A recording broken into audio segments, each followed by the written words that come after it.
Deadly-ish. And welcome. Welcome to what most likely will be the last episode of the year. As we're going to be taking a little bit of break to the end of December. If you've been watching so far, thank you. If you are not, I'm not talking to you. Anyhow, yeah. What happened last time? We almost lost an arm. Yes, absolutely. You were trapped in a maze where the only way to come out is to basically show a sawn-off stump. You did not decide to go exploring headfirst a creeping darkness, which was good because you would have lost your head. You know, there are a few traps in this dungeon which are basically instant death. That's one of them. Yay! One less. Yeah, one less ish. Yeah. Yeah, what was it? A globe of It was a sphere of annihilation. fear of annihilation. Yeah. Orb of annihilation. Sphere. Yeah, a circle. Tomb of annihilation. It's a circle, so Yes. whatever. Sphere of annihilation. I think it's a sphere. Anyways, doesn't matter. No. It matters so little that I'm actually looking it up. It's a sphere of annihilation. Okay. Yes, I mean, I was not subtle on the clues on that one, guys. No, that's good. Nope. I feel that I saved you from bodily harm on that one. That's appreciated. Yes.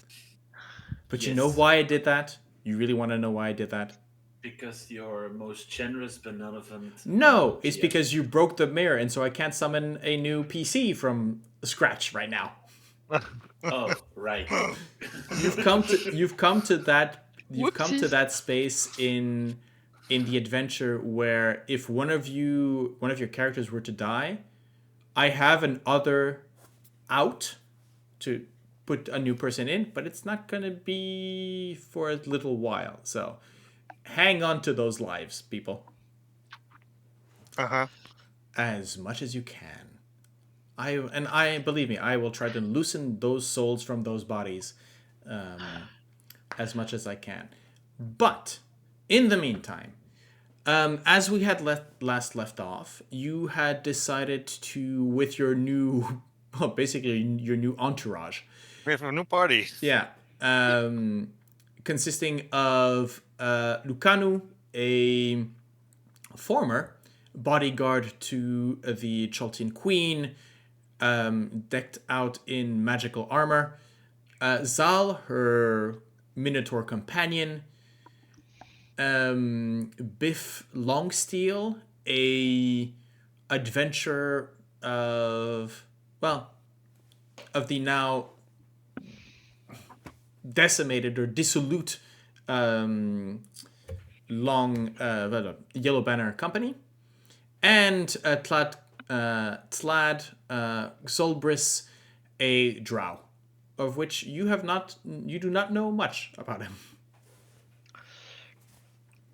And from what I understand, that you were very, very cautious to not trust him.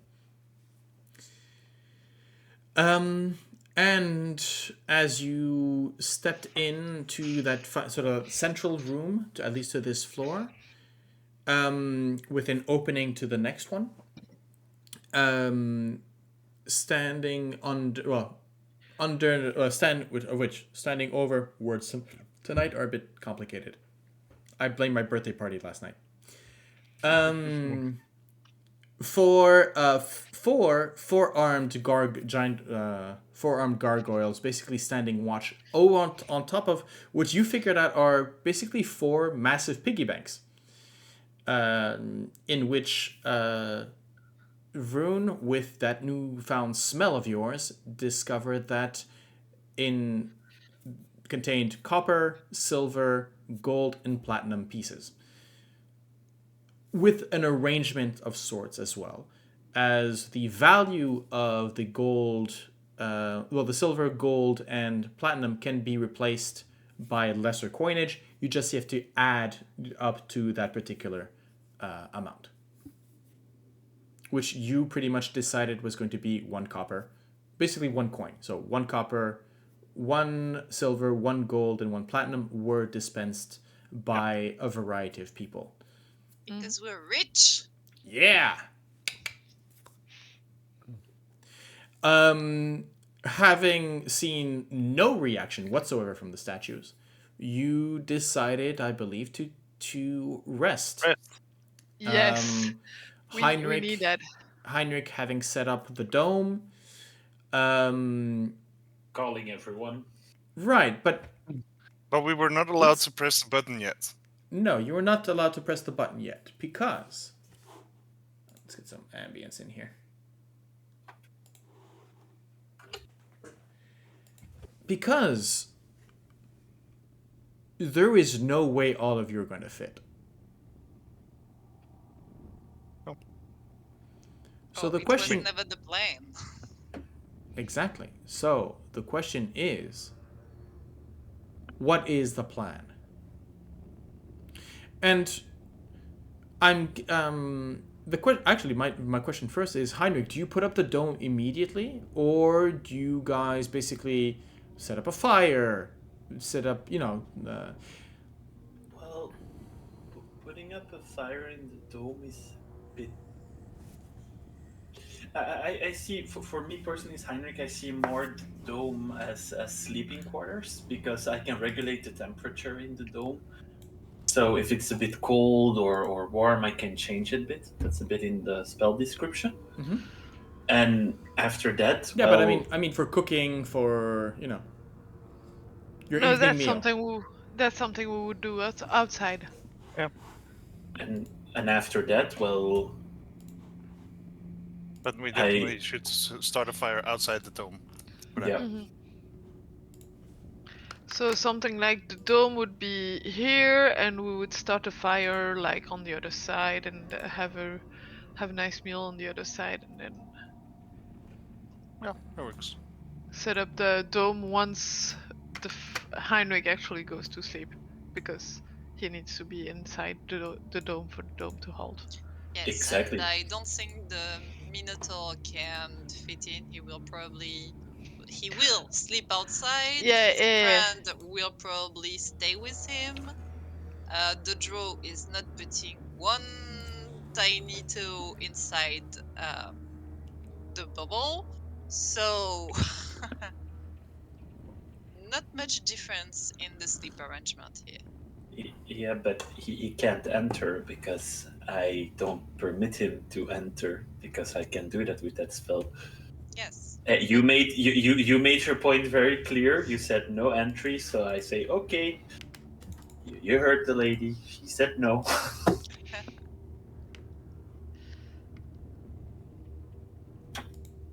Well, he can always try and lose his head. But I don't think he wants to. Yeah, probably. Mm-mm.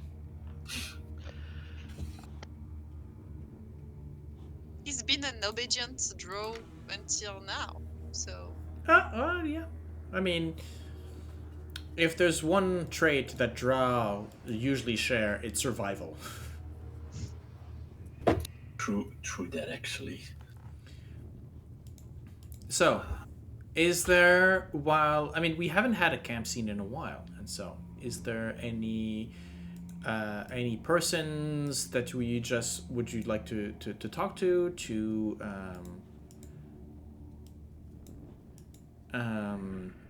whether it's to interrogate, to ask of anything, or just among yourselves? Considering that it's been a long day. I believe we're still on the same day where you fought the Beholder. No, that was the night before. You've had... Well, technically the same day, I guess, because we didn't take a long rest after the Beholder. We took one before, I think. You took one. Okay, yeah. So Yeah, you're still, yeah.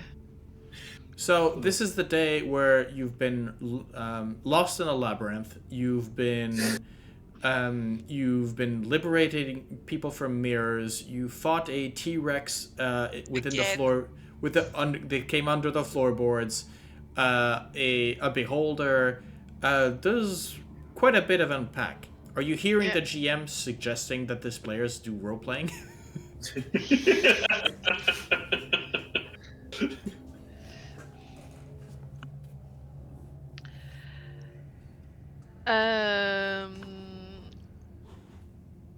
So who's doing what? I guess Vroon, you're on cooking duty as usual. Yep. Remembering the last session, I will be probably a little moment flustered in my corner, busy with my books after the last message from my father that asked a specific question. So, and I'm actually fiddling with the gem that we found somewhere, and I'm trying to look in my bags for something pointy to fiddle with that also. But yeah, everyone can see clearly that he's very flustered for the moment. Yeah, because we had all those messages last time before stopping, right? Yeah, and I gave also the not everything, but I gave most of the updates to everyone. Yeah, we did quite a bit of role playing last time. Yeah.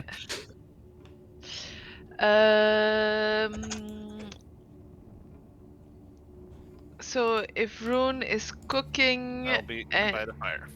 Yeah. Is there any of the NPCs that is interested in helping cook, or are they just looking and? I think that so as you come out, Biff is quite ready to basically just take out. He has a satchel in which there's a couple of rations and stuff like that, but sort of apologizing, saying that he wasn't the one with the bag of holding or the that kind of thing, and so he has just sort of meager rations. Lucanu is, I mean, she's in military mode, right? Which means she doesn't have satchels of equipment. She doesn't have, technically, you're not, she doesn't even take off her armor off. As you are maybe sort of getting a bit more comfortable, loosening straps, her armor stays on. For all intents and purposes, you're not actually, I don't think you would see any sort of straps or buckles or stuff like that. Lucanu only spoke Chultian, right? Yeah. Okay. Oh. I can translate for you. I think Sorsha will just sit back to a statue and needing a bit of calm. She will first clean up her loot and then play a bit. Okay. As you start sort of strumming along, what kind of song are you playing? It will probably be something a bit like, false calm music, like calm but with some kind of tension. Okay. And it's really her kind of mood, like trying to be a bit more at peace, but still the tension remains. Where would you? Is this a creation of yours, or would this be probably? Because it would be something a bit not emotional, but like her trying to personal. vent. Yes. Okay. Let's have a look.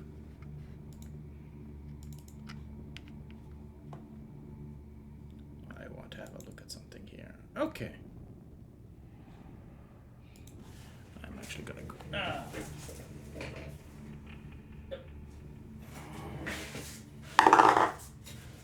Okay. And what's his name?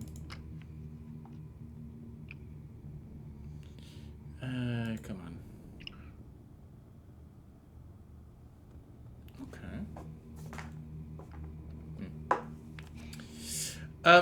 It takes maybe a few bars, you know, as you're starting to play, and as if Biff is definitely trying to help around. He's trying to make himself useful. You're not exactly quite sure if it's because he's trying to gather favor or he just wants to, sort of. He keeps busy, right?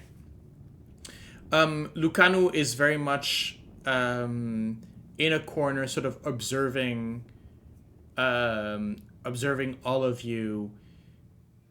Zal next to her, and there's some backwards and forwards, sort of whispers going their way. She's definitely in some sort of distress. I mean, in a sense, all of them are, except for Zal, who's very much his attention is on Lucanu. Definitely. And so there's no, though, you know, how do you detect anxiety in the face of a Minotaur if you haven't, you know, if you don't know what to look for. But Lucanu is very much sort of,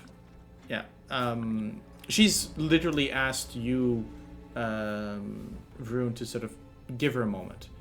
Now that the things have come down, realization that her civilization is gone is something that is hitting her. Biff is sort of trying, sort of maybe tending to the fire, maybe getting a little bit in your in your way, Vroon, at certain times. But it's not too obnoxious. He's quick to understand when you're sort of wanting to step back, and there's a bit of insightfulness as he's looking forward towards you, to your cooking and whatnot, and you know, on occasion you'll reach for something with a ladle, whatnot, and he's just he's just holding it out to you. Appreciate it. Vroon, actually, why don't you make me a perception check?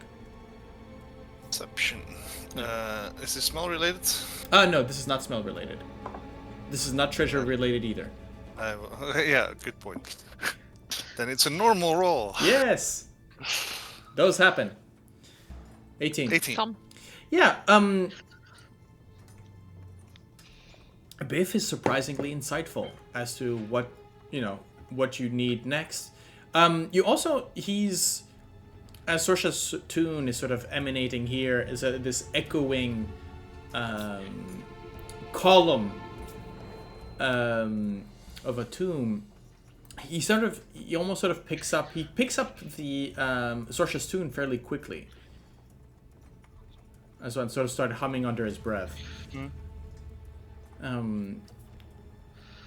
Tlad, on the other hand, has retreated, has sort of put himself in sort of a lotus position, sort of almost in a meditation kind of stand. You know that he's not drow don't sleep, right? Elves don't sleep, but you can very well sense that he's very much on guard, anyways. So, how does the meal go about? So, the Minotaur. What's the Minotaur's name again? Zal. Zal. Did Zal speak Courtier as well? Yeah, he speaks a sort of a broken, fairly simple Choltian. Yeah. I think Vroon will be like, so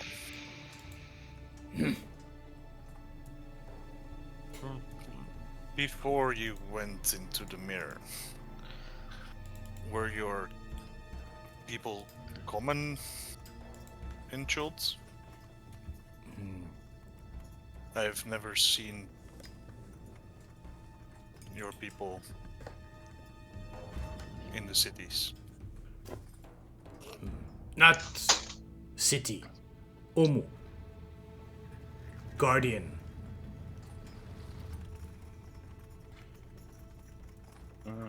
That explains. Legend. Say. And he uses. I mean, I'm not going to come up with it, but he mentions there's a name which you understand to be the Choltian, well, or at least the Choltian. It's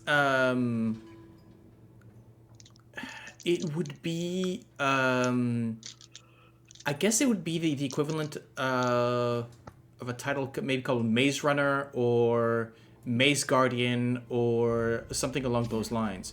And it sort of mentions it to you. You understand that it's the Choltian word for Minotaur. But in this case, it very much... and you can see... now that you sort of look into the firelight, he does have tattoos that are very similar to those who would worship Ubtao. Like... Yeah, exactly. Yeah, pretty much. But while for example, while yours might be on your chest, his is around the shoulders, around the neck, and going sort of the back up the neck up to the top of the skull. Yeah. And he said, no. You understand that they were maybe guardian temple guardians. Yeah. But when Ubtao left, a lot of them were sort of sent out because they were seen as representatives of a god that there was no need for them. Yeah. But he stayed for Lucanu.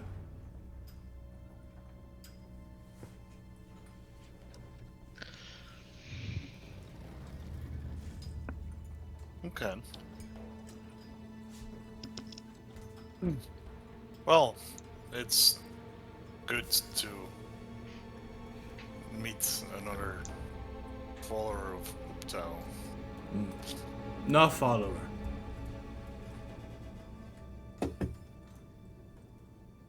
Well,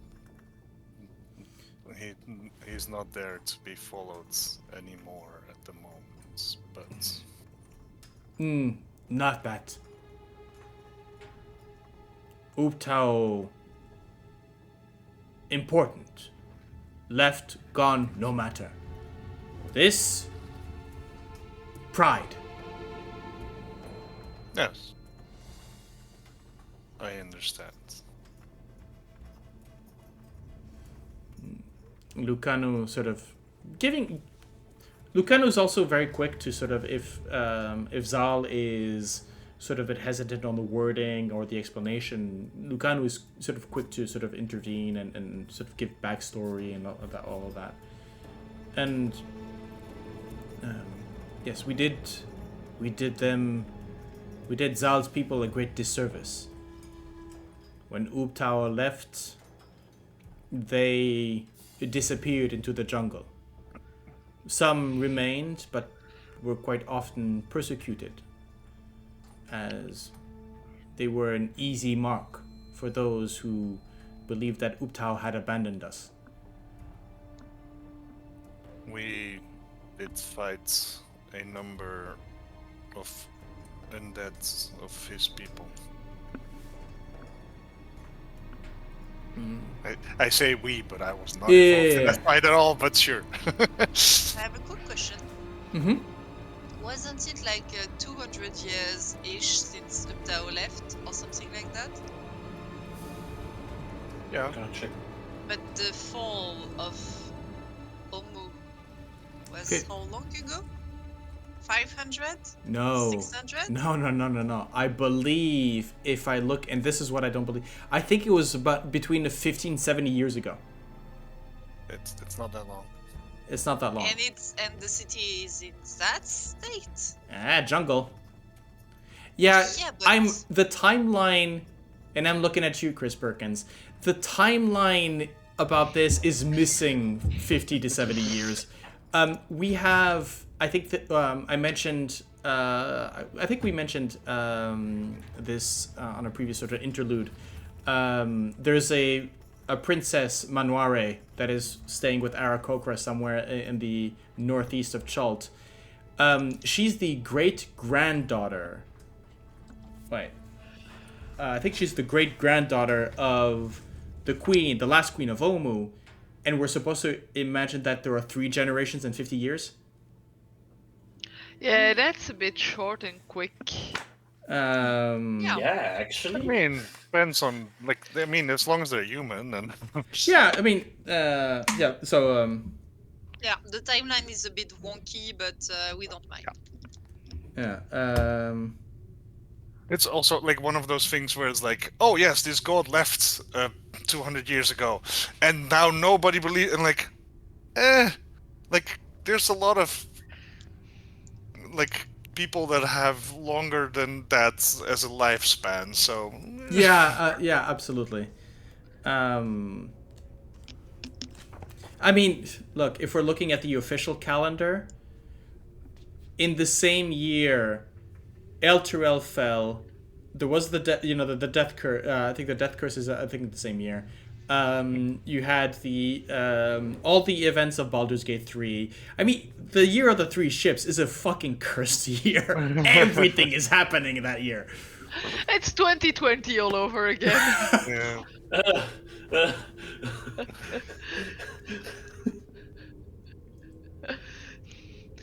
But yeah, I think Vroon will just be like, especially just he's drawn to Lucano and Sal, just going like, oh my god, like Jultians, but like from a while ago.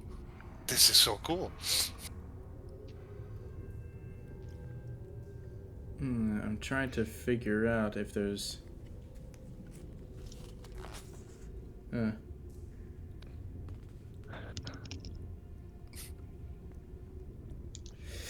No. Anyways, yeah. I mean, if a generation is 20 to 30 years, you know, it's I would say in our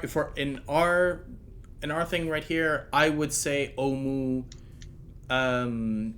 fell maybe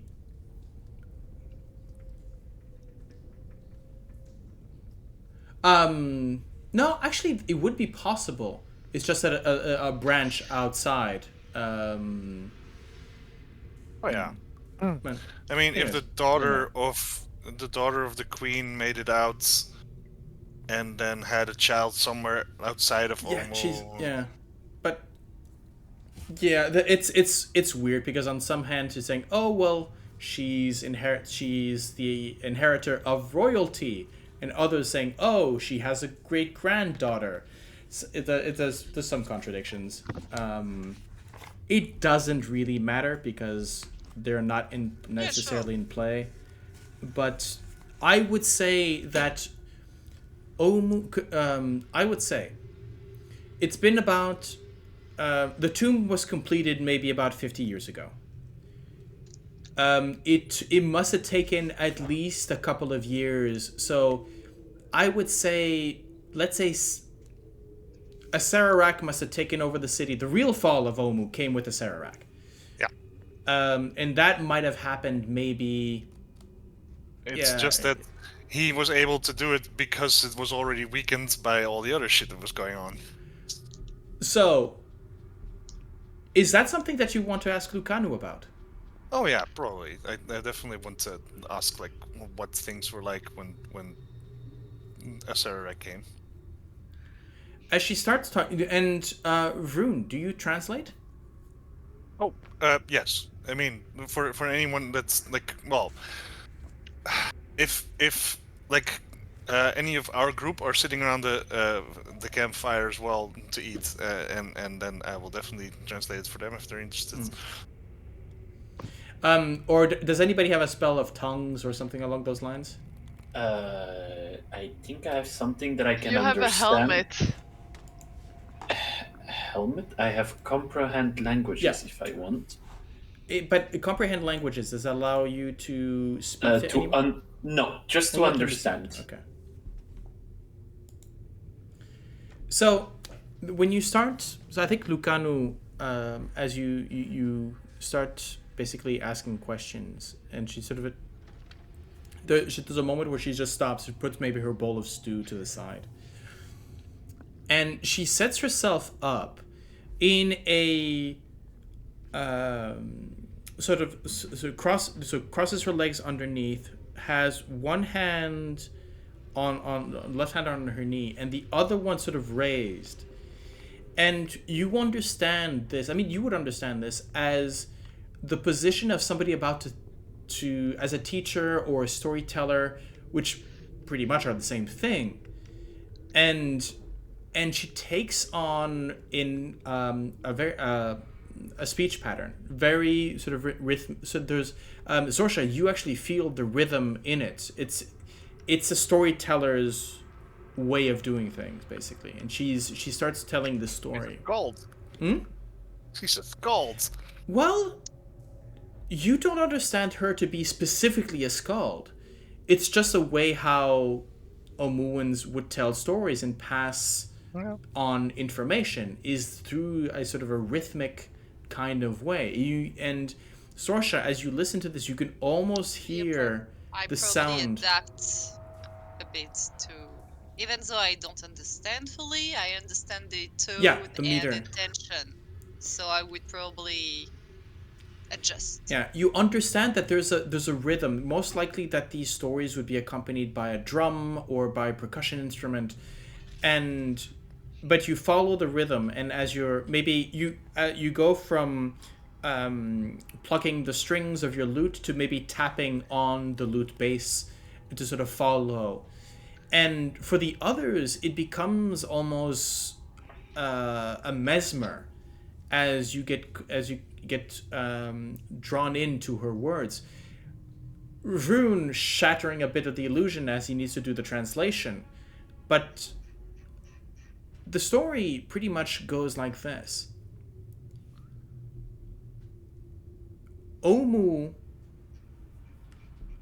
Ubtao abandoned Omu. For that, the matter is clear. His reasons, unsure, though the speculation would be that he was tired of hearing everybody moan. He abandoned the city of Mesro. Omu was soon to follow, but Omu was too proud. Omu would decide that they would do without the protector of Chult. But then, a few decades later, while problems were piling up, people who had been praying all their years to this primordial force continued, even if their prayers would remain unanswered, until one day they were. And 9 spirits, 9 gods, stepped out from the jungle to save Omu. These 9 gods, you know them. You know their names. Each in their own right would spread their philosophy across the citizens of Omu, who were towering with pride at the fact that their city would attract gods.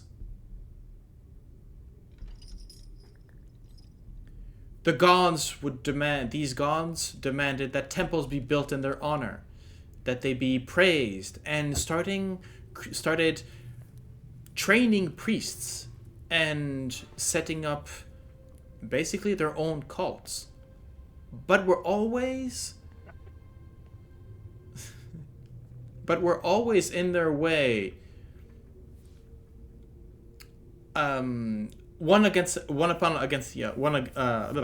Fighting among themselves, as the story might go. And she tells the story from heart. This went on for a few generations, and well, Omuans were proud at the idea that these gods were protecting them. Until, and Lucanu breaks a little bit of the meter here, as in this is maybe an addendum to the story that has been told over and over again, where she mentions that her queen started to believe that these gods were not actually truly gods, but spirits taking advantage of credulity, of greed, of pride, all the different, I wouldn't say sins, but all the different failings of the Omuan people. And as they started to get more and more involved in the daily life of her people, the queen started to try and undermine these beliefs and these cults. Unfortunately, her efforts were cut short. As a creature of ancient evil and power descended upon Omu and slaughtered the gods one by one. The gods were revealed as mere spirits and could not, despite their followers, do anything to this evil. At which point, Lucanu can't say much more. There was a battle where she and her forces tried to get as many Omuans out of the city. She found herself trapped. And the next thing she knows that she was with you.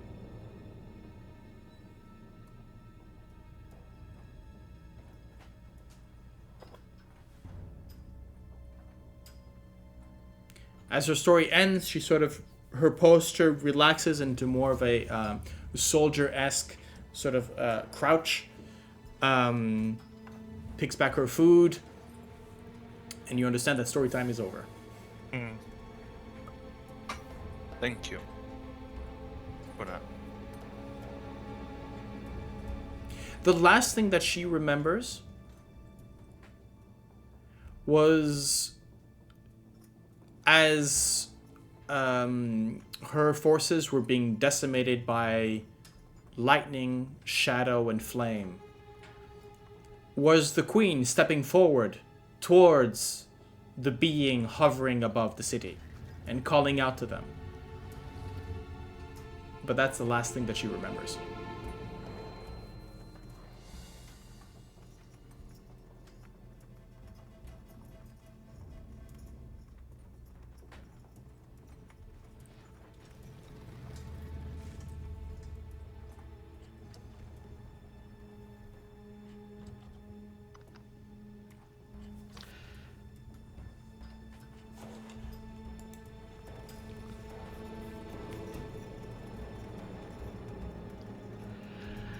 Does she has any questions after telling the story?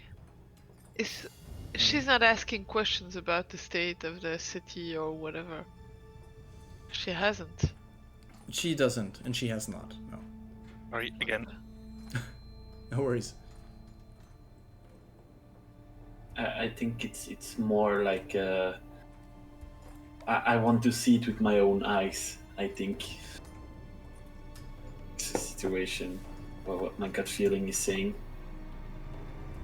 knowing that when we were saying like, hey, your queen is over there, they were like, no, I want to see it for myself. I want to open it myself and unleash the T-Rex upon us. But still, yeah, no details. I think there is a moment Heinrich is gonna turn towards, well, Sorsha and Gale, and he's gonna say like, actually, how are you guys doing?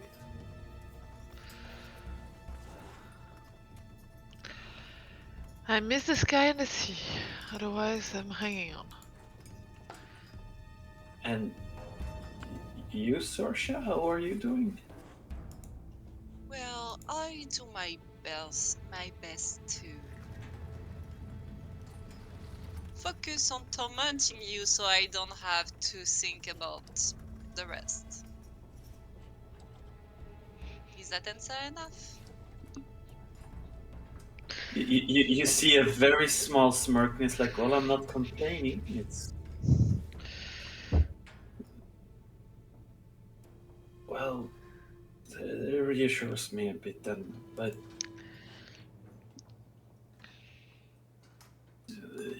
Gonna be... Go on. We have to go through it. Like, we're close now. Let's just be over with and go back home.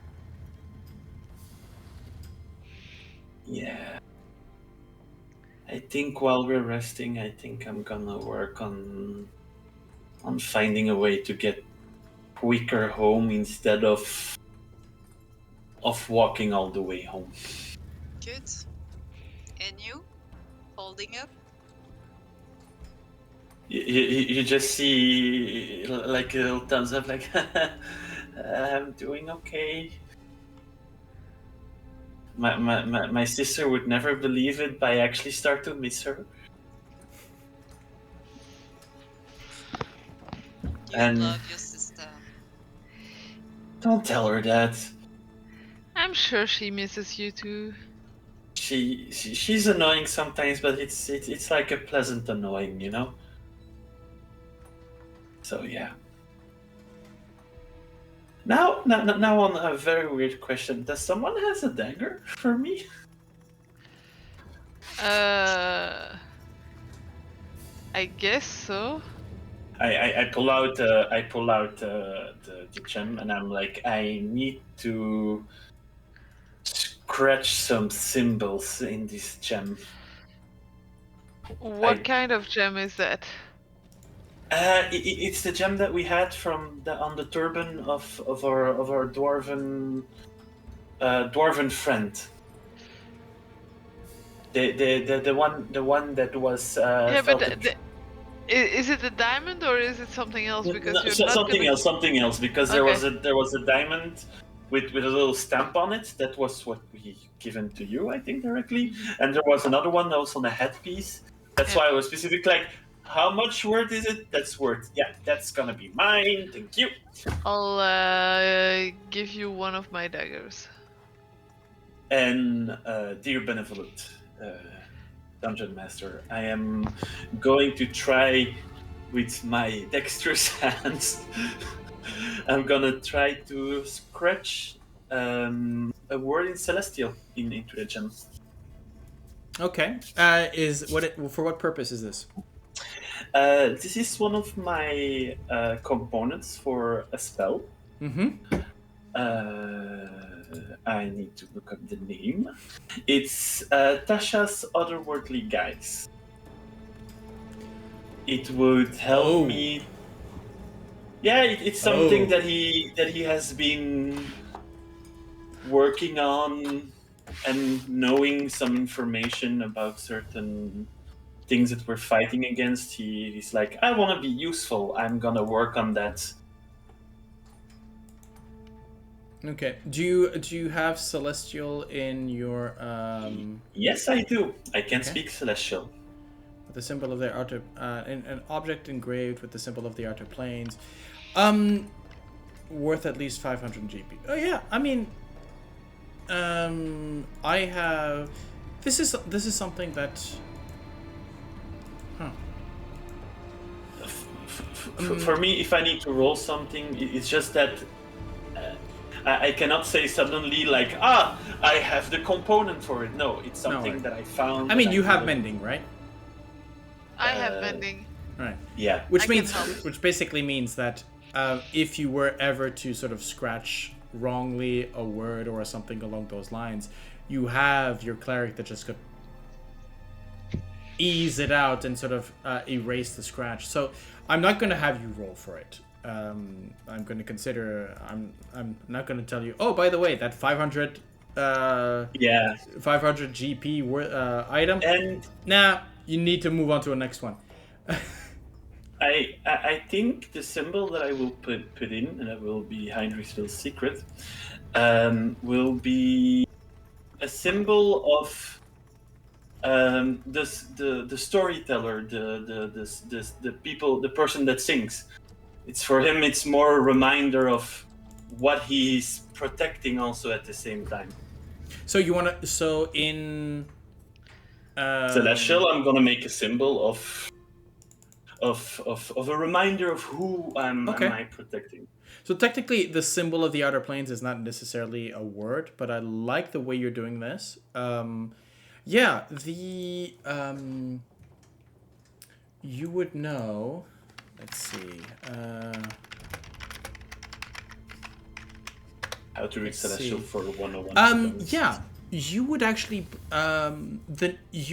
find throughout the different symbols and stuff like that.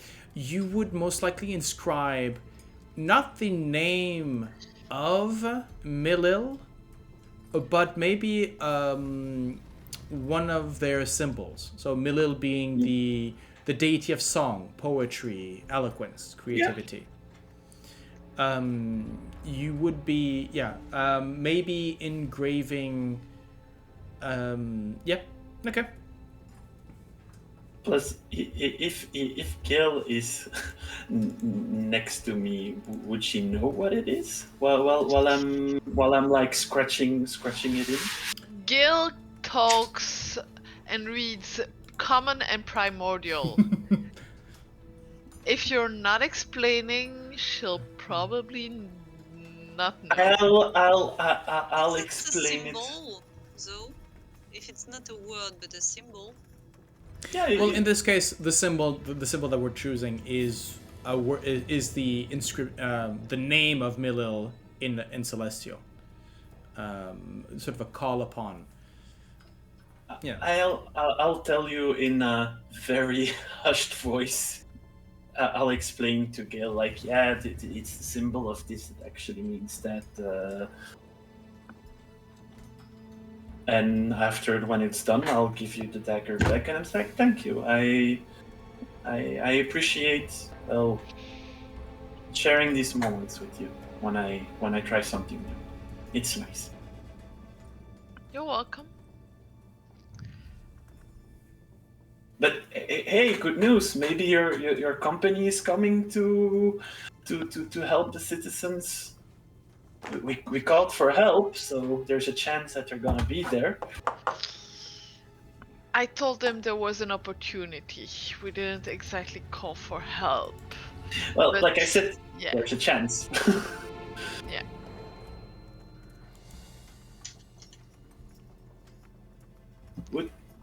I think it would be nice to see your friends too, also, because has been a while, I think.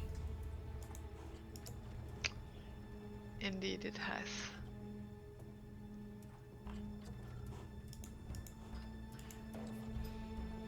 Well, don't give up hope. I hope you see them soon. Thank you. You're a good person, Gale. But that spirit. Is it? How are you feeling with that? Because normally you're more decisive or more ready to slap her head if we're gonna do something stupid. Now you're more mellow.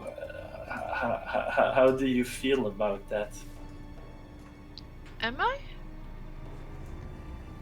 Yeah, there is something. It's difficult.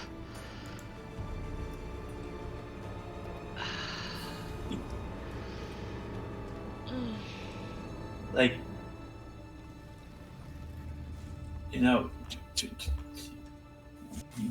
is it maybe not a good idea that you, I don't know, maybe, well, make friends with a new spirit, or temporarily remove you from the situation? Because if you say it's difficult, well, it needs to be something that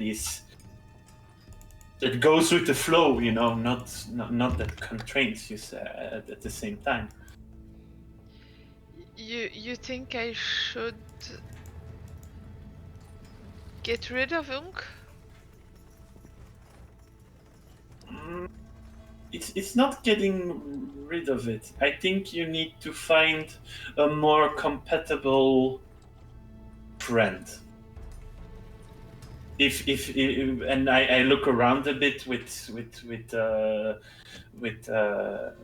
Sorsha and Vroon, because I'm pretty sure that they're around also. I'm just telling you my gut feeling about the situation. If you think it's a good idea, I could do it. What do you guys think? And I'm looking at Sorsha and Vroon at the same time.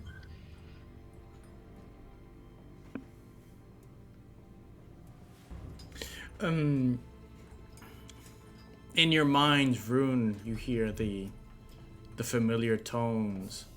And going, Unk was never reliable anyways in a fight. Worthless. Sorsha, in your mind, you hear something about, are you sure we can't get into those shinies in there? And, Gale, in your mind, there's just silence.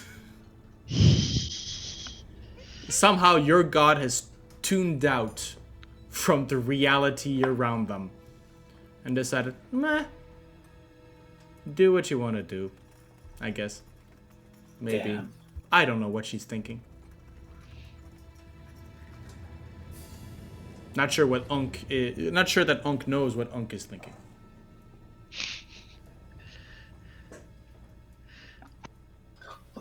That's something that I wanted to address.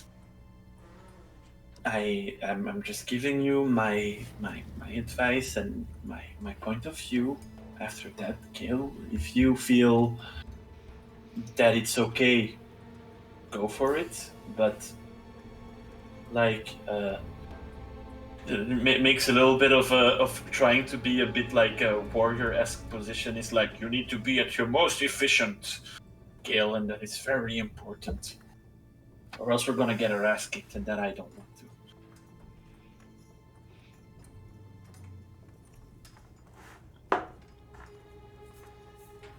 You think I'm not helping enough right now then? No, you are helping, but I have the impression that you are not the same.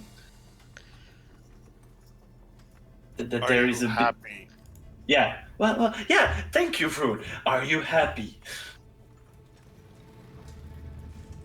That's a strange question to ask here.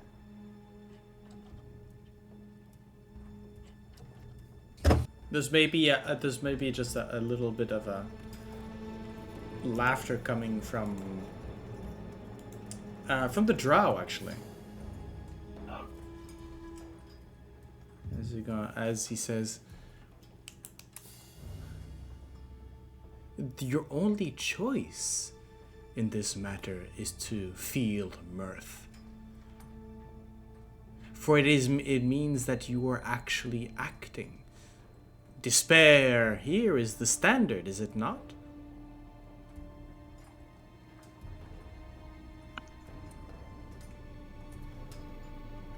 I have seen how this monument was erected.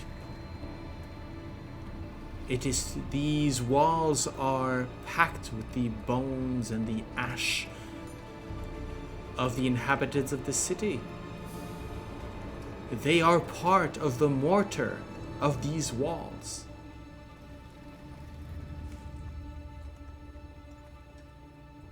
Can you not feel their cries through the vibration of the stone?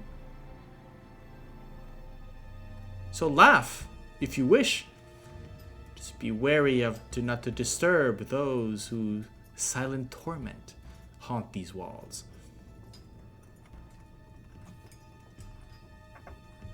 I apologize for interrupting. Please go on. You must be fun at parties.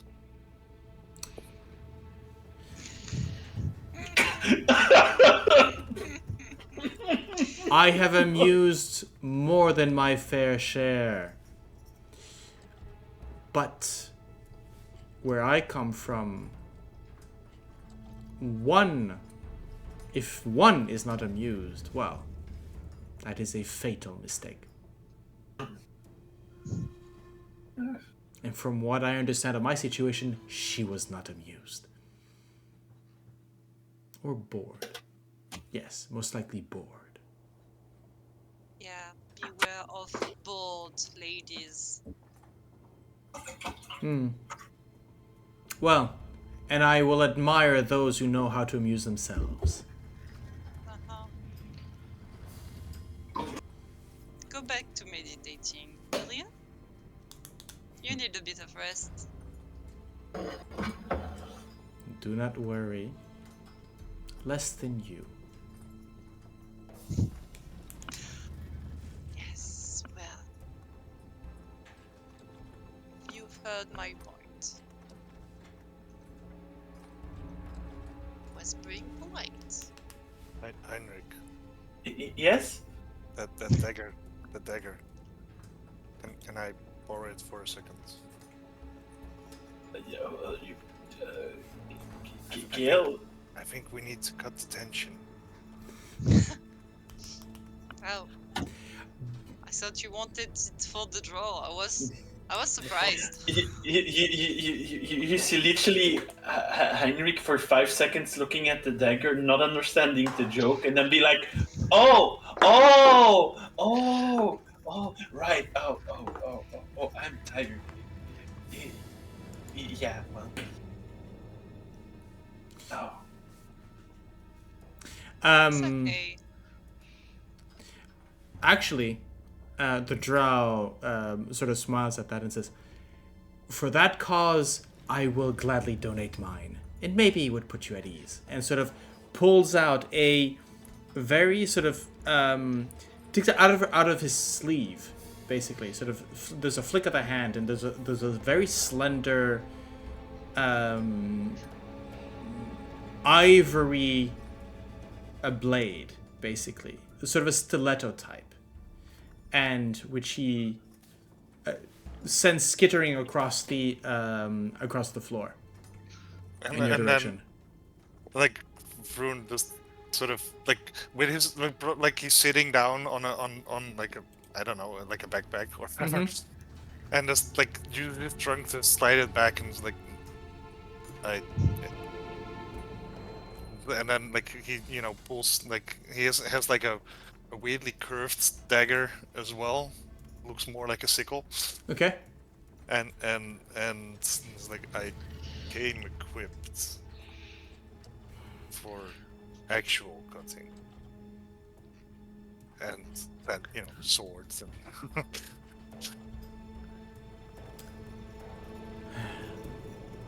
Of course. And there's just a moment. There's a flick of his hand as a basically he mage hands the dagger to himself again. That draw reminds me so bad of, what was her name? The snake guide.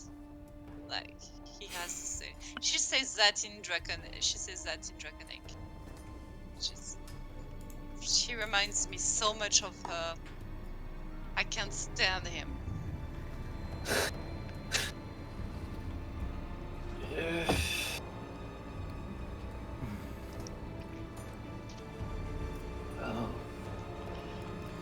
Well, I'll answer in Draconic. Well, you're doing your best. That's already good.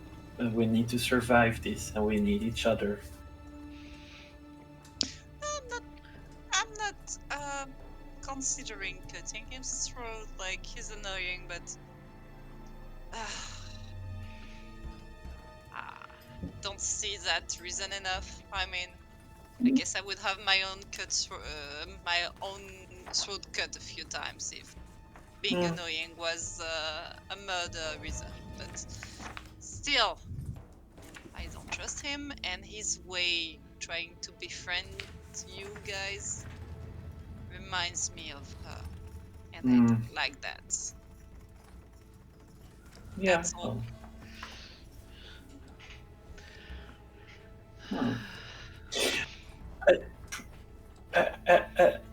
Yeah, well, we'll see how it goes, but we still stay on our guard. That's the only thing I can say. Don't worry about that.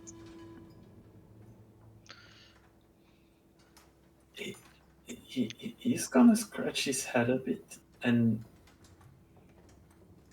I think I'm gonna return to my books and focus a bit on that, and I'll start to make little dome. Is the food almost ready? Yes. Yes, first eating, or else I'm gonna forget to eat. Right, and I'll hobble back and Vroon, how are you feeling? Are you okay? Yes. After your adventure of running around in a maze and... The maze was uneventful. I wish I would have encountered oh good. Sal doesn't speak common. I wish I would have encountered I wish I would have encountered a Minotaur. That would have made it much more interesting. little flashback of... Yes. Well, it was not that of a pleasant experience, Vroon. It was not fun at all. Believe me.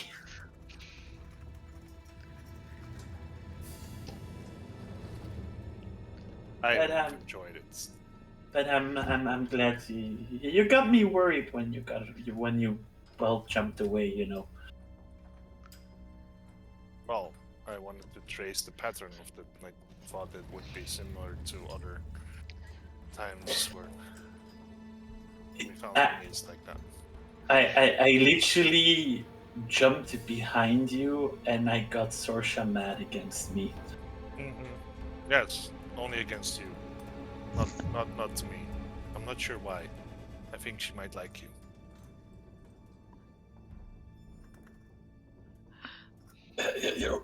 Start to get a bit red, like, I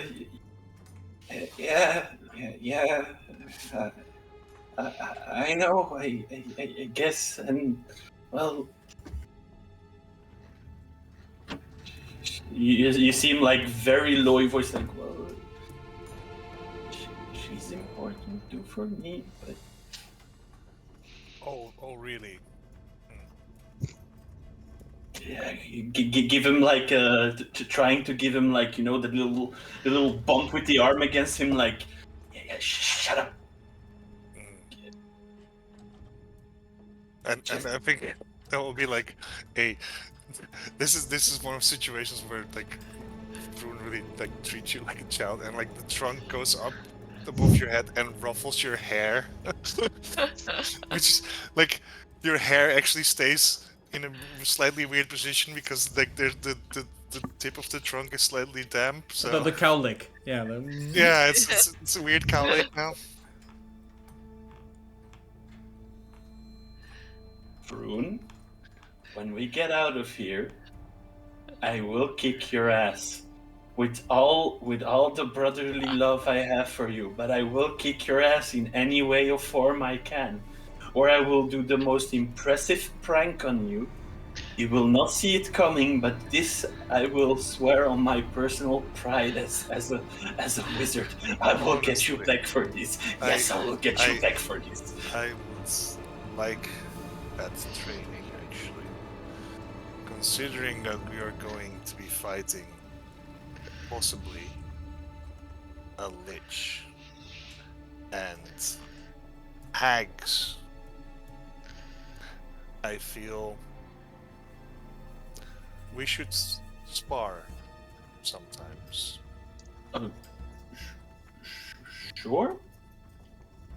I only have my staff, but can be useful. Sure. I would appreciate that. Well, thank you for the suggestion. You seem a bit like hesitating, a bit like, you know what? After our meal. Oh yes. We'll do that. Because I think I owe you one, and if you ask me this, I'll do that.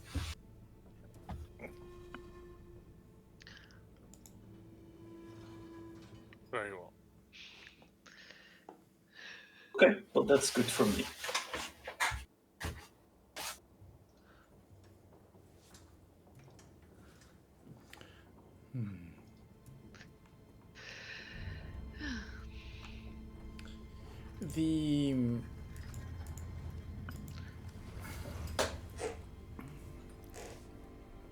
The evening goes on without too much interaction. There's still sort of an awkwardness between you and your new allies. Friends or foes or undeclared, as I say.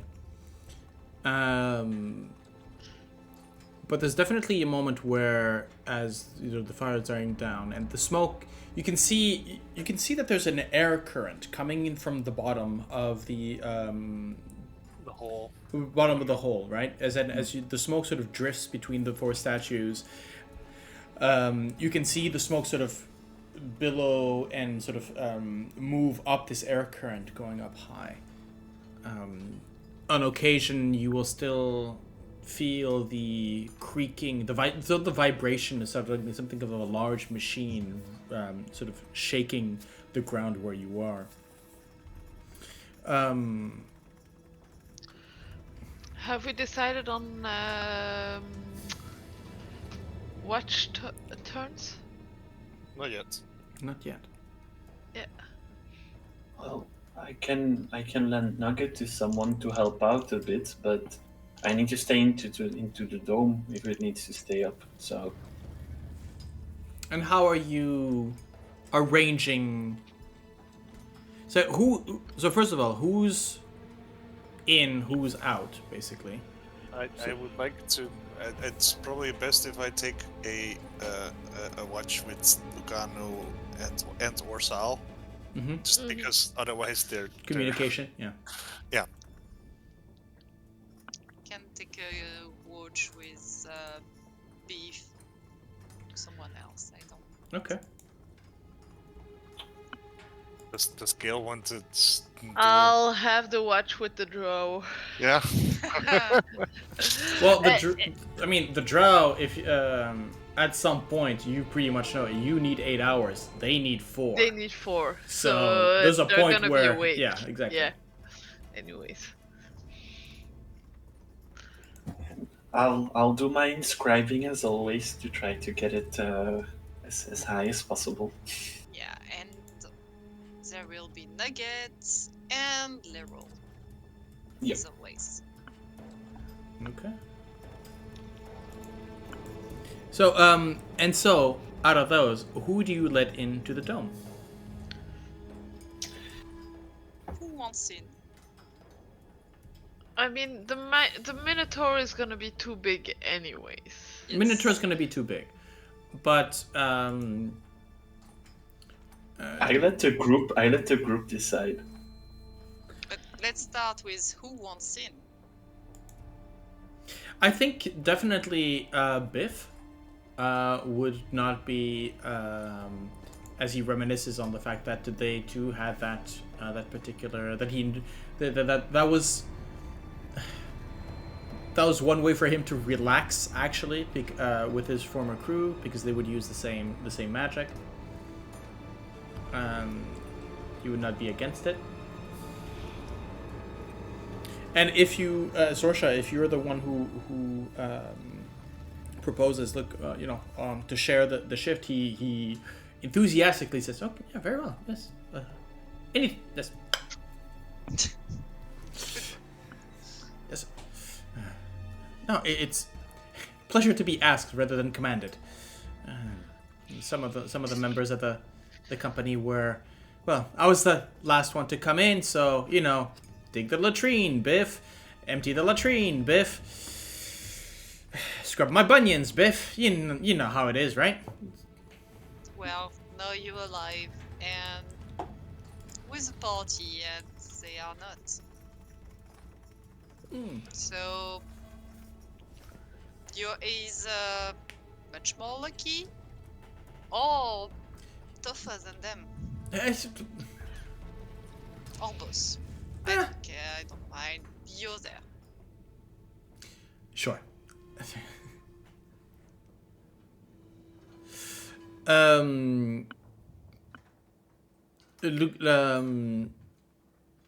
would actually say Lucanu. Vroon, you think Lucanu would not mind the rest? The sure rest. Zal is very much. She plays it tough, but Zal is looking over and sort of comes. There's a moment in those moments where she sort of lets go of that sort of martial experience. You realize that this is a woman who spent X amount of decenni, I don't know, X amount of years, pretty much since the last. I mean, for her, a couple of hours ago, she was in a war. Yeah.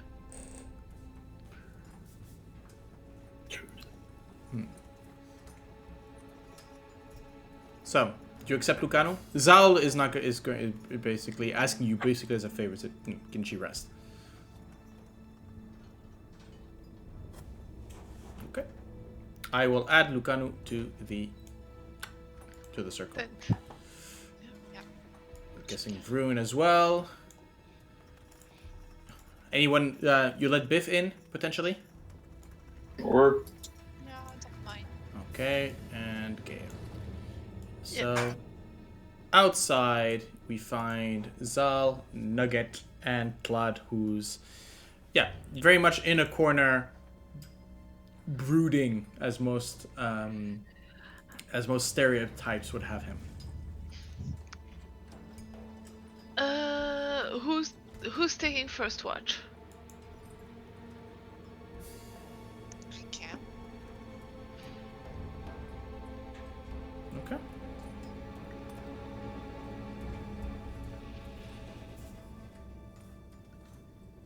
Sorsha, let's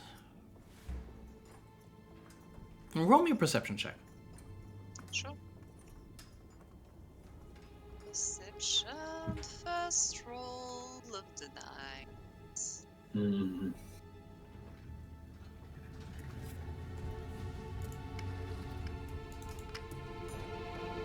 Oh, nice. 26. Ooh.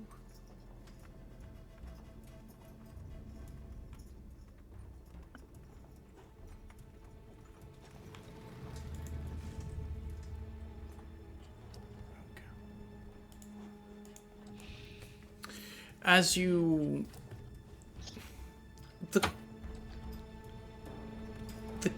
the level of, apart from the vibrations in the ground and the walls, here deep into this particular tomb, the silence is, especially if you are outside the dome, the silence is total. The only thing, I mean, the silence is such that your own breathing almost is too much of a sound, and you find yourself sort of keeping it down. The you start to hear whispers before realizing it's the sound of your blood vessels in your own ears. At least that would be the case if Biff would actually shut up.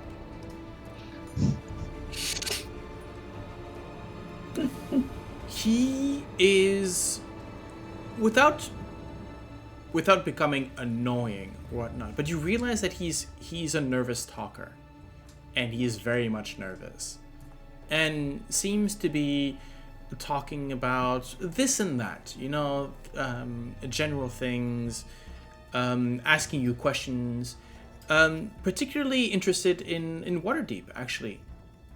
Though he seems to have some, if not intimate knowledge, a good amount of knowledge of certain areas in Waterdeep, asking basically questions about, where did you, what were you doing there? How did you come to here? Sort of general questions. Nothing, so small talk in a sense. Okay. Well, I guess we'll exchange stories then. Like, he looks like a young adventurer, like way out of his depths. But I mean, even we are. So he looks even at odds, right there. So she's just trying to be like chilling, trying to put him more at ease, because obviously she doesn't want him to be too nervous, because a nervous ally is also possibly problematic. Yeah, it's... Wait, I just need to... Sorry. Just need to check on something here.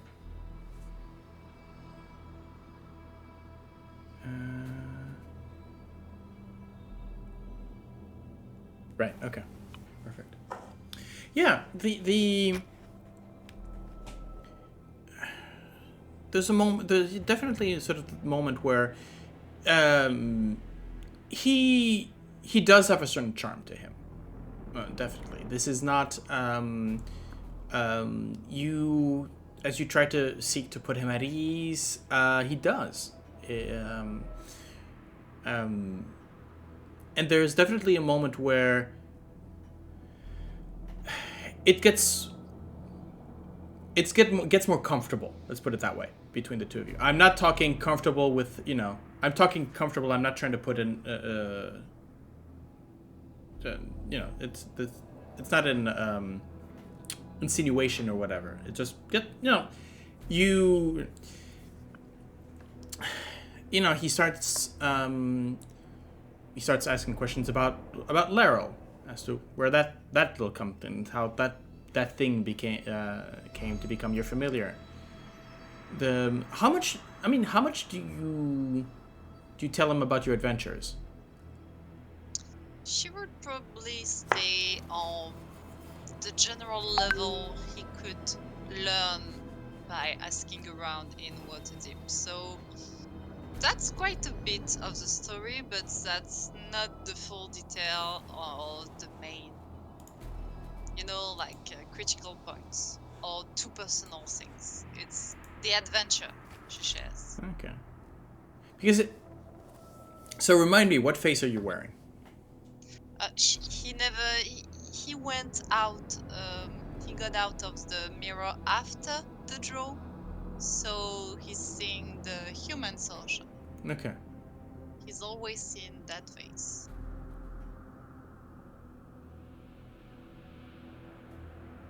As everyone that got out of the mirror. Yeah, fair.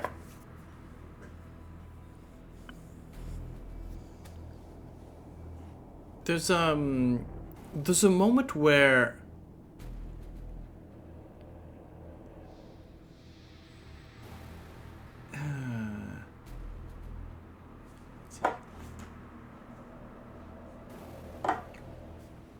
there's a moment where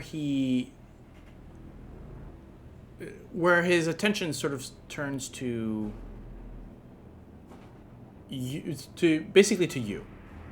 You know, he's talking about your group. He's talking about and sort of starting, where you're coming from, and mentions the intricacies. You know, he's talking about where he was born, which is also a small village outside of Waterdeep, which is why he's a bit familiar, but still being fairly vague himself about those origins. But he's asking where in Water, if you were born in Waterdeep, if you grew up there, sort of pushes a little again. I guess pushes a little bit to get to know you. Well, like, she won't tell him that she was born and raised in the Underdark, and she will probably give the same answers she gave the rest of the group before she told them everything, which is half truths. Okay. Not lying, but half truths. Okay. At what point in the conversation do you realize that you were both talking in Undercommon? I don't know, probably pretty soon, because she doesn't use that tongue often.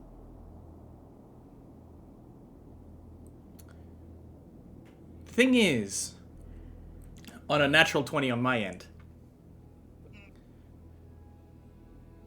you, despite you being sort of, like I said, at one point, sort of getting comfortable, good thing, and there is that moment where he starts. You don't necessarily realize it, but yeah, you've switched languages. But the same way you would have common in, common being spoken by a goblin, by a human, by an elf, there's all variations, right? Yes. This is a fairly native. No, well, native, but also familiar. Specific. Type of common. How familiar? Very familiar. Uh-huh.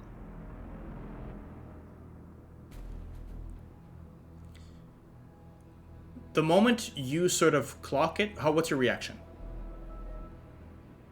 Do you... I probably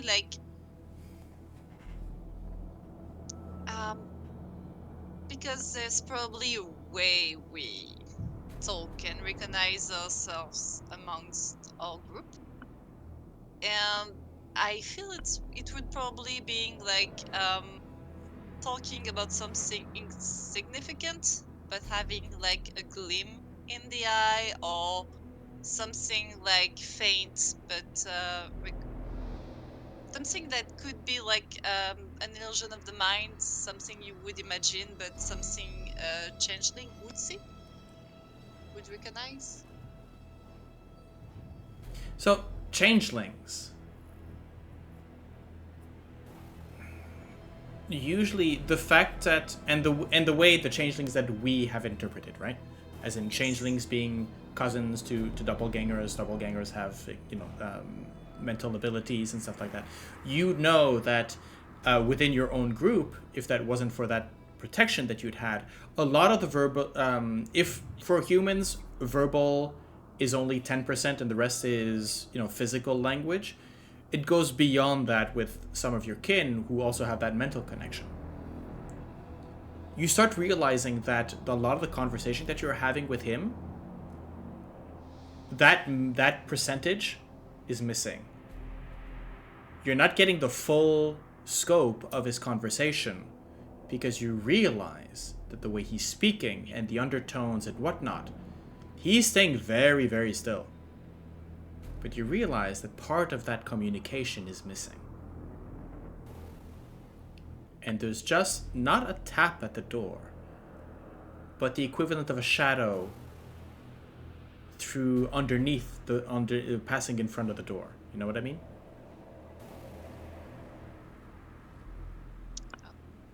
maybe more doppelganger than changeling. In this instance, in our world, they're not that different. Yes. It's mostly point of views. Yes. And goals. True. But he shouldn't have, like, saw me through the artifacts. So that's weird. Is it?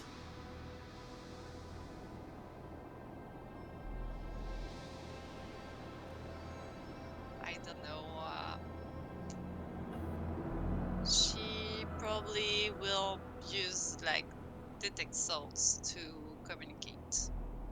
Have a double conversation. As the connection, there's a connection that is made. Yes. And a voice very different to that one of Biff. A bit more incredibly neutral. In a sense, it says, well, took you long enough. Don't worry, your defenses were perfect. Just, your friends should guard their minds.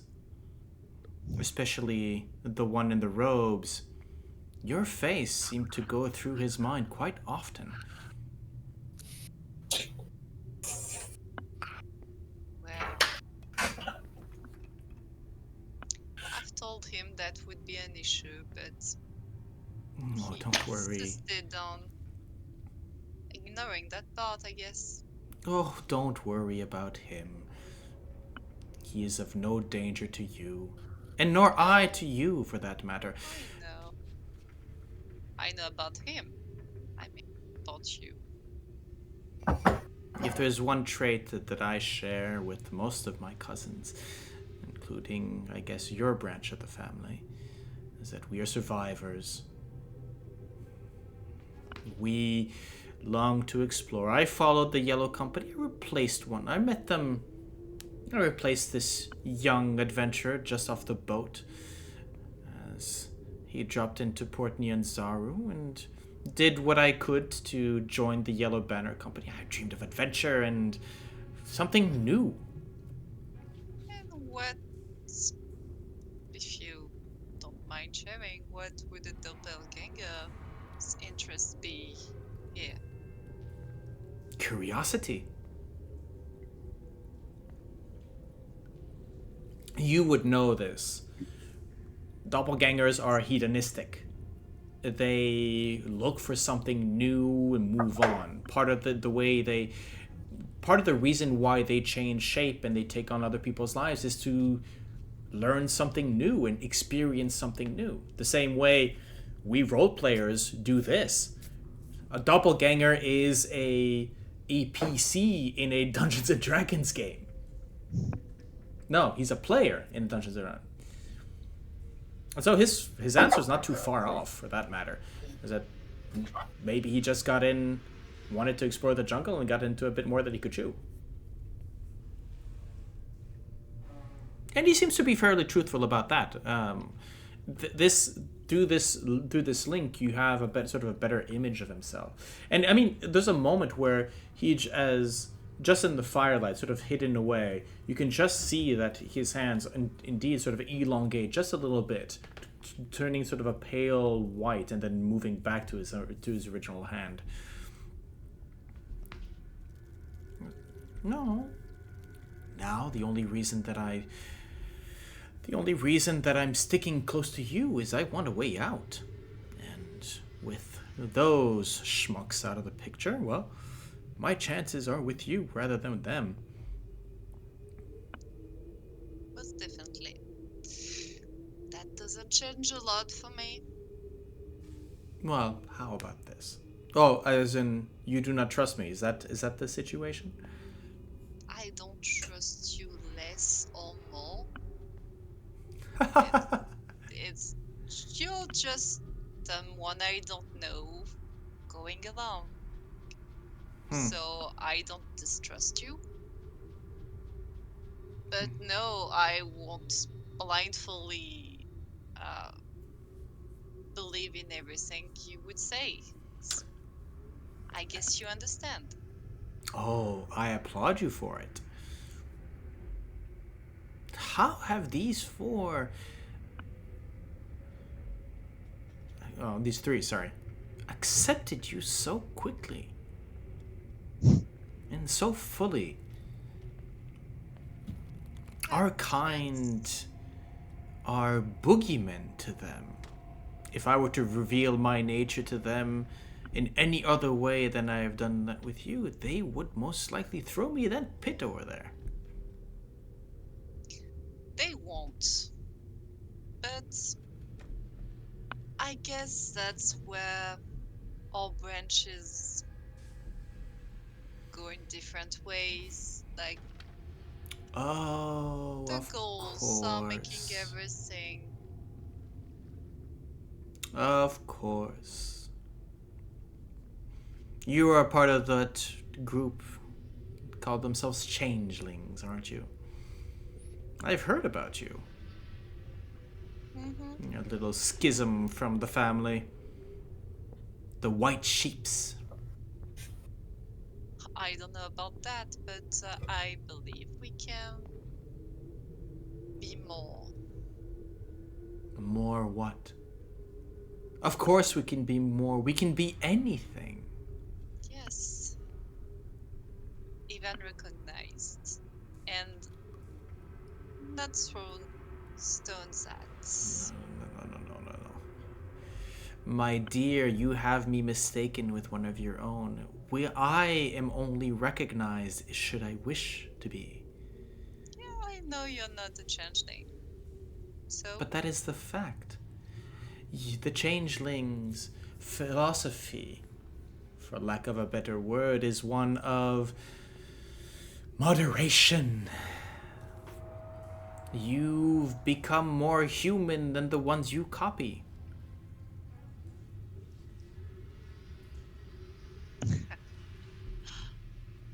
I believe you are right, but not for the same reason you think you are. Then enlighten me. I am more.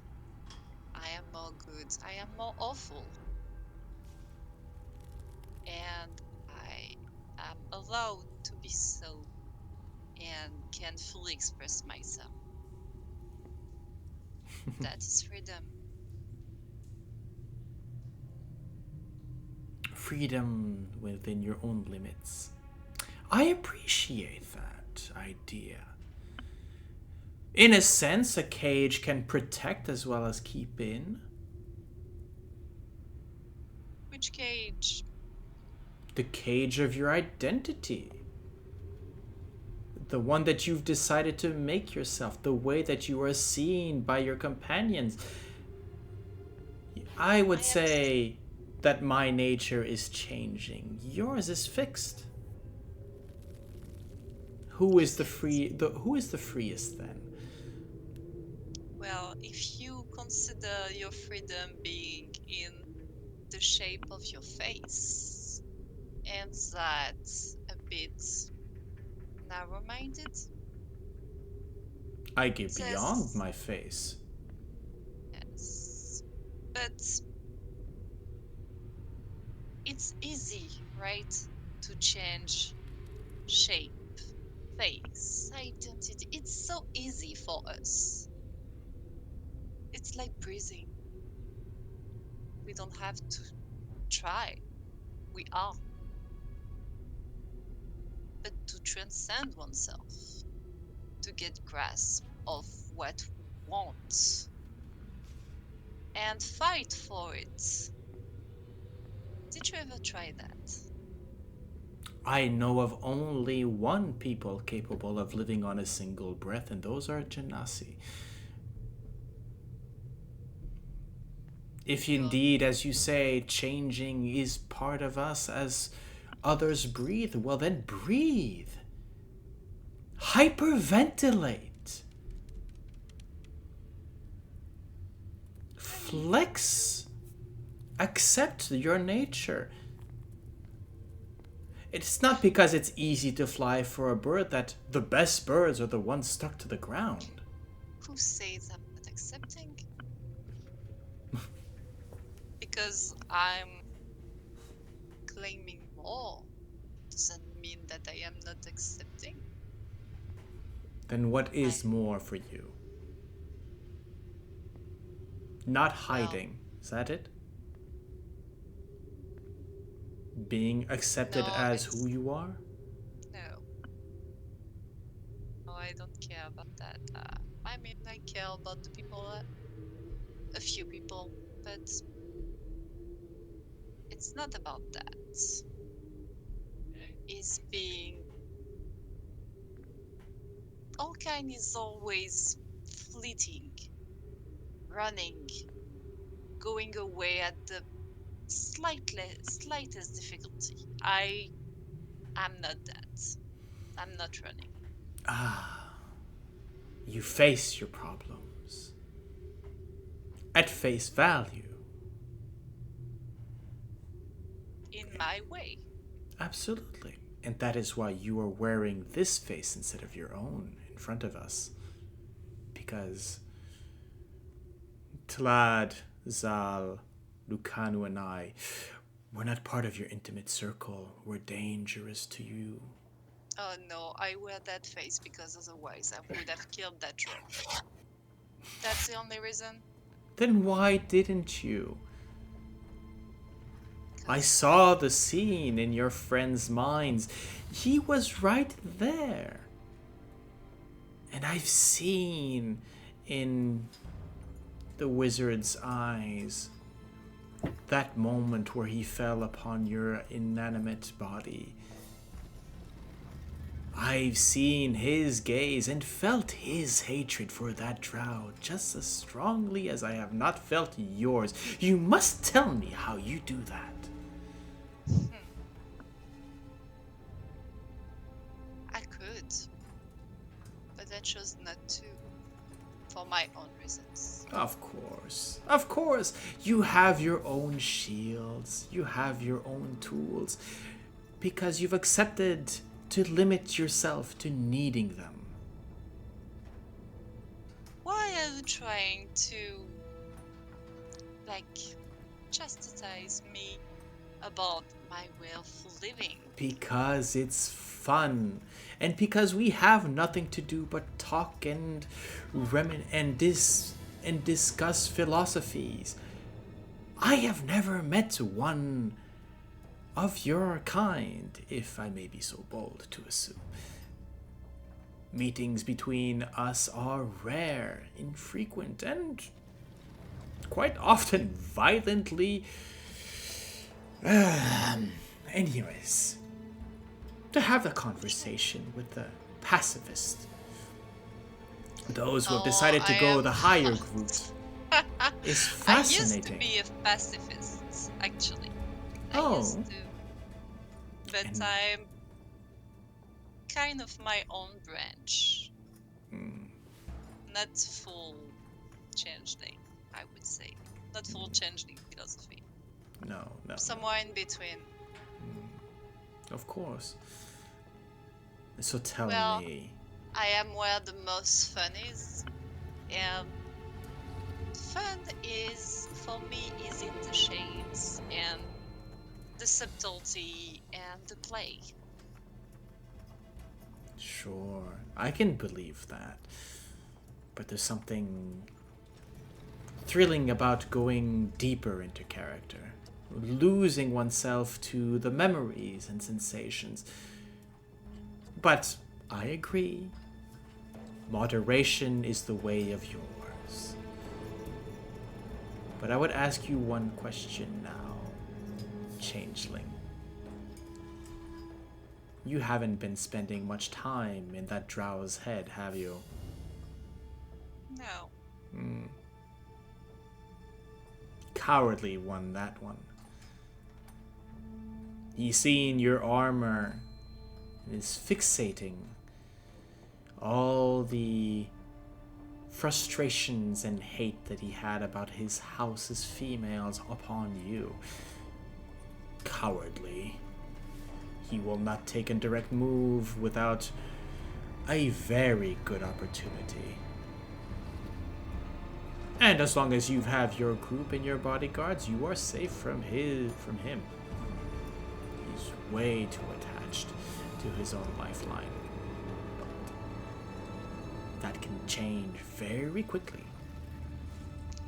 Well, if the Wizard's winds are blowing, he will lose his head fairly quick, don't worry. Oh, I'm sure.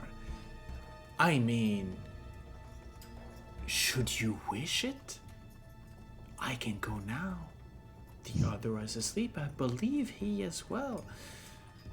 Don't My worry, blade. it was a mess. What mess? Who do you take me for? This would not be my first time as a murderer.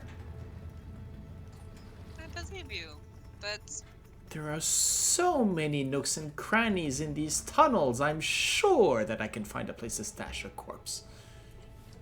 And if not, the dwarves will just make him part of the building. well, Who knows? They might even like the offering. if you want to have your fun, go and have your fun, but I would rather not have my friends wasting time on that draw. It's not worth it. Are you sure? That he's not worth it, pretty sure. Oh. The fact that you see him as worthless is very much in his mind. He's been trying to do good to you. He's been trying to be of service, but every single time,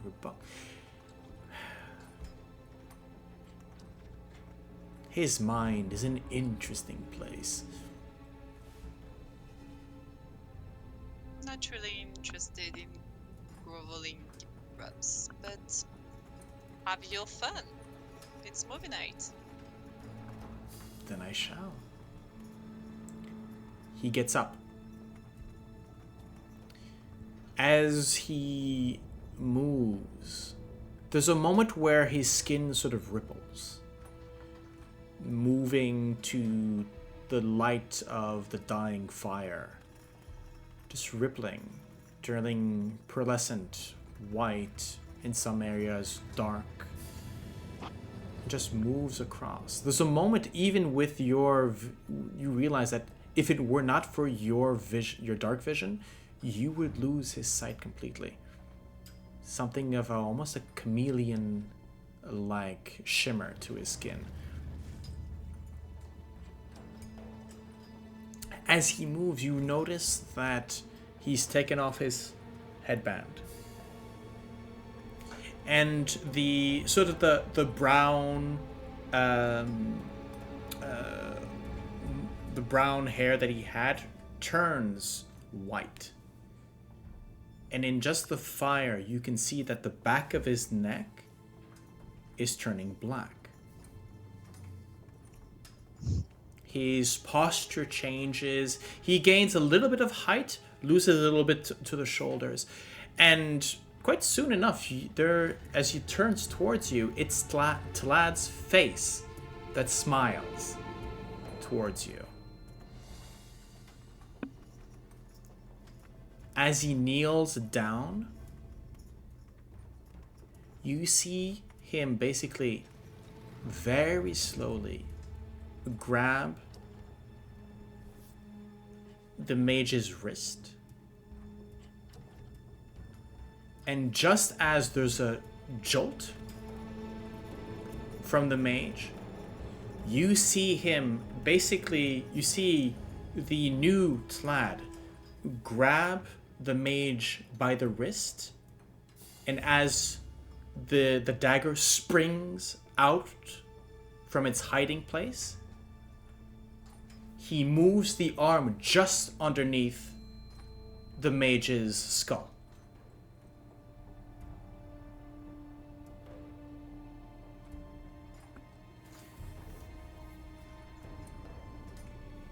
the moment there is a brief struggle,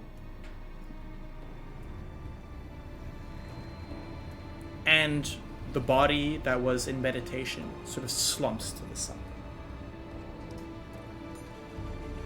Hey, my watch partner! Oh, you'll get it.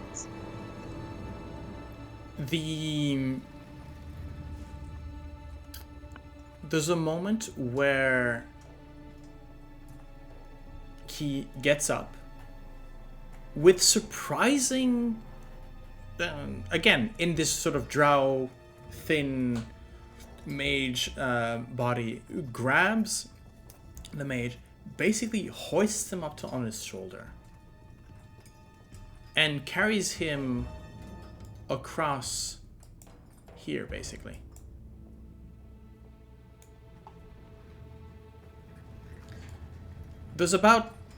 For about 5-10 minutes, you find yourself alone.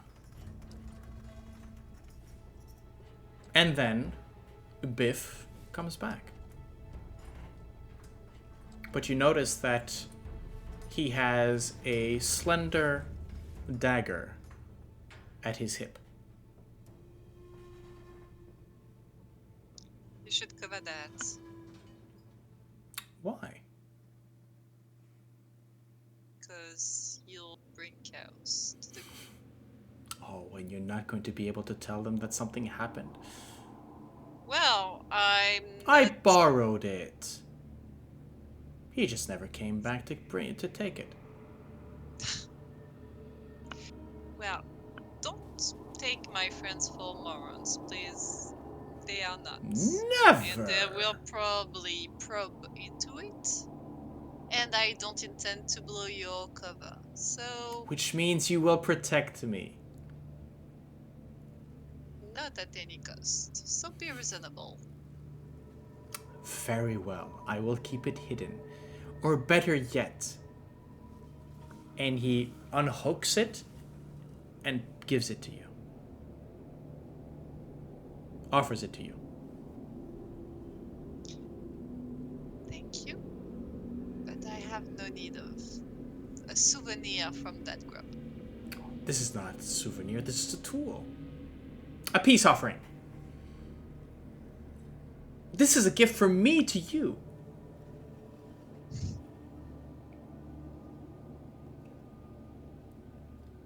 Keep it. Enjoy your prize. Oh, I have my prize. You have no idea what he had on him. Good.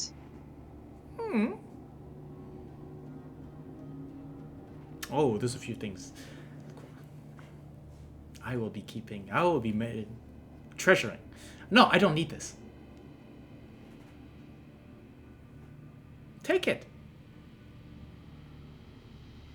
And why would I need it? Because it's always good to have an extra weapon in your boot. Does that one have anything special to be more than mine? You want to check? I'll take a look. It's fairly easy with my warlock eyes. Yeah, it is specific. There is something about it.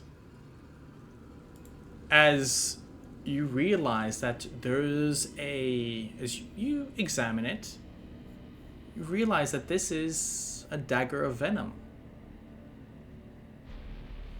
There are, mixed with the pale blood of the elf, there is a sort of a slick oil applied to the blade, which you realize is not something added on, but native to the blade itself.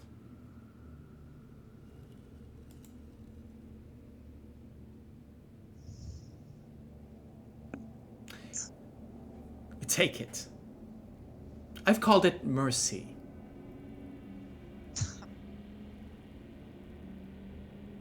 So said the cat.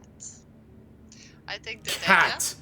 Oh, my dear. Oh. Please. I'll accept the compliment. dagger. It like cats. Vicious things, even by my standards. You're funny, I'll admit it.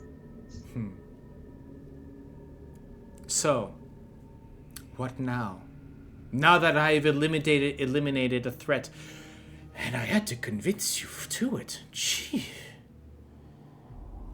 So, am I to follow your group, or would you have me slink about in the night?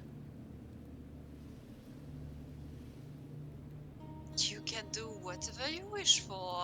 Oh, please do As not long- put that liberty on As me. long, wait for the end of the sentence. As you pose no threat to my friends, I don't mind. If you If you want believe... our help getting out of that damn place, you're still welcome. Very well, then. And who would you rather have, then? A trustworthy drow, or this guy? Oh, I'll pick you over a draw anytime. Oh, he's still being... Well... Face does determine function. Fair, I'll stay biff for you, my dear. Otherwise, I will have to insult you, but I think that will be funny to you. And it will probably be for me too, but just stay biff, please. Very well. And you now hear it in the voice of the drow, as my lady commands. Oh, please don't.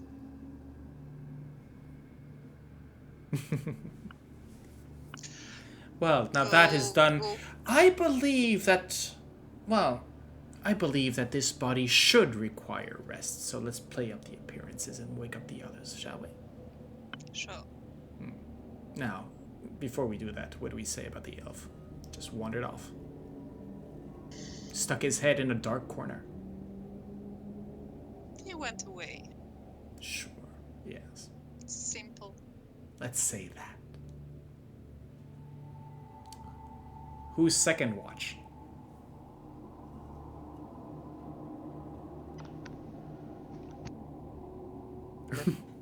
Vroon? No. I'll give with Vroon the nugget also to give to give help if needed. Yeah. Because I'm... technically I was studying in my dome all the time while with my books. So, but Did you actually take a potion of watchful? No, but there is at least two hours that I'm really focusing on working on inscribing. Sure, but this would not have happened while anyone else was awake. Yeah, no, Nugget and Laryl, that's another story. So,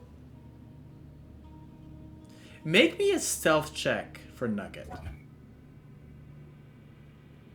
Nothing's bad going to happen. It's just I want to see if he happened to be there. Poor Nugget.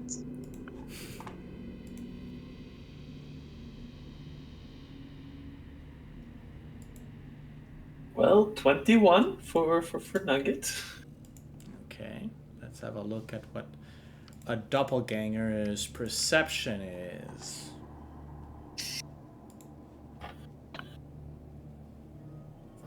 Oh, well. Not too big, actually. So, actually, you know what? Well, no, he has... If anyone should see Nuggets or not, it probably will be me. Yeah. Why don't you roll me a perception check. Well, no, your perception... Your passive perception is 22. Yeah, 25. Yes. So, I guess the question is, would you have had this conversation if you saw Nugget watching? Well, the conversation was in our heads, so Nuggets anyway wouldn't have heard Right. any of it. Okay. How about the murder? The murder, she would have probably like sent Leroy to go Chase distract. To go Besides, distract Nuggets. Besides, let's like put it. Smooth, easy. Besides, let's face it. Nugget is a living flashlight, which means that unless he has his eyes closed, he's fairly visible. Anyways, I guess the question is, and before we'll take a little break, is, and I will leave you to this, Gabby. Your choice. You tell me, did Nugget see what happened? No. Okay, so that's a no. And on that note, we're going to take a little break. So, for those watching, see you in part 2 for second watch.